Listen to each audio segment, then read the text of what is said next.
স্বামী মারা গেছেন ২০ বছর আগে।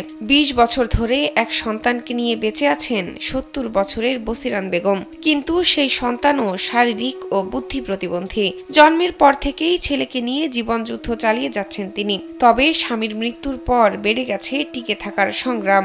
একা হাতে ছেলেকে সামলিয়ে এই বৃদ্ধ বয়সে জোগাতে হয় সংসারের খরচও। অন্য দুই ছেলে দিনমজুরি করে কোনো রকমে বেঁচে থাকলেও প্রতিবন্ধী ছেলেকে নিয়ে বেঁচে থাকা অসম্ভব হয়ে পড়েছে মা বসিরনের। এক মুঠো ভাতের জন্য এই বয়সে করছেন মানুষের বাড়িতে কাজ। বৃদ্ধা বসিরন বেগমের বাড়িতে গিয়ে দেখা যায় টিনের ছাউনির ছোট্ট একটি ঘর। সেখানেই প্রতিবন্ধী ছেলেকে নিয়ে থাকেন কোনো রকমে। ক্যামেরায় ওয়াও, স্টাইল দেখাও, Xenon X21 পারলে ঠেকাও। নিজের কষ্টের কথা বলতে গিয়ে বসিরন বেগম বলেন, এই বয়সে যেখানে নিজের চলাফেরাই কষ্ট, সেখানে প্রতিবন্ধী ছেলেকে নিয়ে পড়েছেন মহা বিপদে। ছেলের জন্য প্রতিবন্ধী ভাতা ও নিজের বয়স্ক ভাতা পেলেও তা খুবই সামান্য। এই সামান্য ভাতার টাকা দিয়ে খেয়ে পরে বেঁচে থাকা অসম্ভব হয়ে পড়েছে তার। এখন তো চলবে পাই না, এখন কোনো মতে এতদিন খেলাম, এখন তো চলবে পাই না।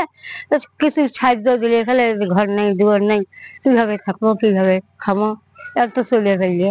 কুড়িগ্রামের রাজারহাট উপজেলার উমর মজিদ ইউনিয়নের লতাপর গ্রামের বাসিন্দা বসিরন বেগম। গ্রামবাসী জানান, সারা জীবন ধরে অনেক কষ্টে দিন কাটাচ্ছেন বসিরন। একে তো অভাবের সংসার, তার উপর প্রতিবন্ধী ছেলে যেন মরার উপর খাড়ার ঘা। এই বৃদ্ধ বয়সে একদিন মানুষের বাড়িতে কাজ না করলে এনাদের পেটে ভাত যায় না। সব সময় দেখি আমরা এনাদের খুবই কষ্ট।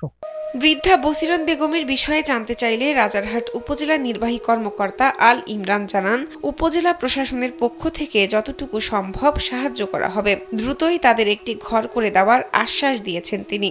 মা এবং তার প্রতিবন্ধী ছেলের বিষয়ে আমাদের উপজেলা প্রশাসনের পক্ষ থেকে সরকারের সুযোগে যতটুকু ইনশিওর করা সম্ভব তার সবটুকুই আমরা করব, এতটুকু বলতে পারি। বৃদ্ধা বসিরন এবং তার প্রতিবন্ধী ছেলের সাহায্যে প্রশাসন অতি সত্বর এগিয়ে আসবে এমন প্রত্যাশা এলাকাবাসীর। শাহনাজ পারভিন, কালবেলা।